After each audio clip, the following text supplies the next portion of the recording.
Le parchemin du savoir. Dans un village isolé, niché au sommet d'une montagne, vivait Amadou, un homme sage que les villageois respectaient profondément. Il vivait dans une modeste cabane en bois, entourée de montagnes de livres anciens, où il méditait sur les mystères de la vie. Sa renommée avait dépassé les frontières du village, et des gens venaient de loin pour entendre ses conseils. Un jour, Mohamed, un jeune garçon du village, qui rêvait de richesse et de pouvoir, décida de rendre visite à Amadou. Mohamed n'avait jamais connu la pauvreté, mais il avait grandi dans la peur d'être insignifiant. Il regardait les marchands riches, les chefs puissants, et aspirait à être comme eux. Il grimpa la montagne avec une détermination brûlante. Arrivé devant Amadou, il s'exclama: Maître, je veux devenir riche, célèbre et puissant. Peux-tu m'apprendre comment réussir? Amadou l'observa un moment en silence, puis se leva lentement. Il alla chercher un parchemin ancien, jauni par le temps, et le tendit à Mohamed. Ce parchemin contient toutes les réponses à tes questions, dit-il calmement. Mais souviens-toi, lis-le jusqu'au bout. Si tu t'arrêtes avant la fin, tu n'auras jamais la vraie réponse. Mohamed, le cœur battant, rentra chez lui avec le parchemin. Il se plongea immédiatement dans sa lecture. Les premières pages étaient fascinantes. Elles décrivaient des stratégies pour amasser des richesses, former des alliances puissantes et utiliser l'intelligence pour manipuler les autres. Il apprit comment jouer avec les faiblesses des autres pour les surpasser et comment dissimuler ses vraies intentions pour atteindre ses objectifs. Avec ces nouvelles connaissances, Mohamed commença à agir.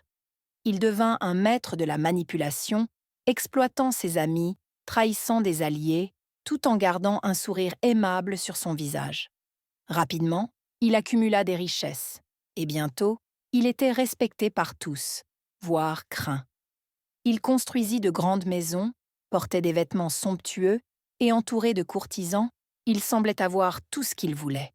Mais au fond de lui, Mohamed n'était pas satisfait. Malgré sa fortune et son pouvoir, il se sentait plus seul que jamais. Les sourires autour de lui n'étaient que des masques, tout comme le sien. Un jour, alors qu'il se tenait devant son miroir, une vague de tristesse l'envahit. Il se rappela soudainement les paroles d'Amadou. « Lis-le jusqu'à la fin ». Cela faisait des mois qu'il n'avait pas rouvert le parchemin, convaincu qu'il n'avait plus rien à apprendre.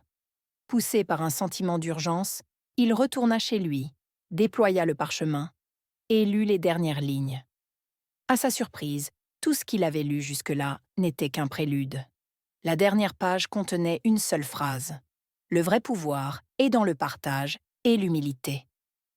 Mohamed réalisa soudain à quel point il s'était éloigné de ce qui importait vraiment. Ses richesses ne lui avaient apporté que méfiance et isolement.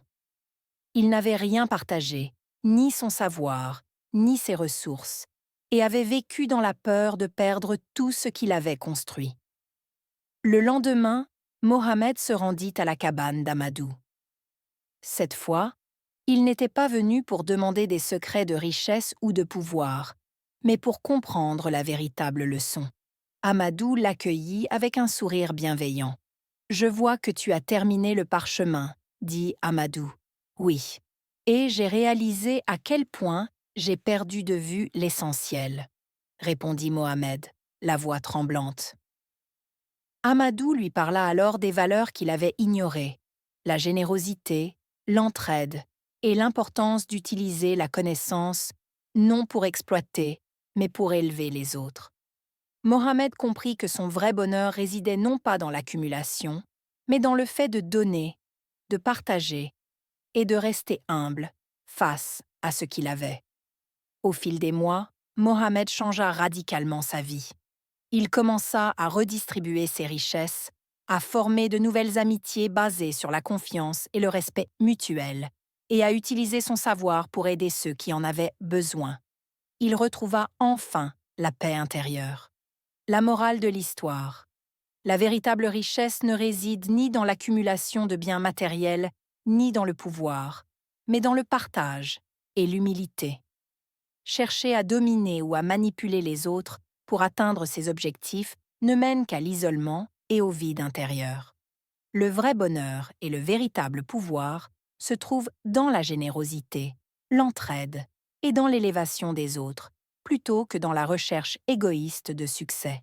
Abonnez-vous, activez la cloche pour ne manquer aucune de mes nouvelles vidéos.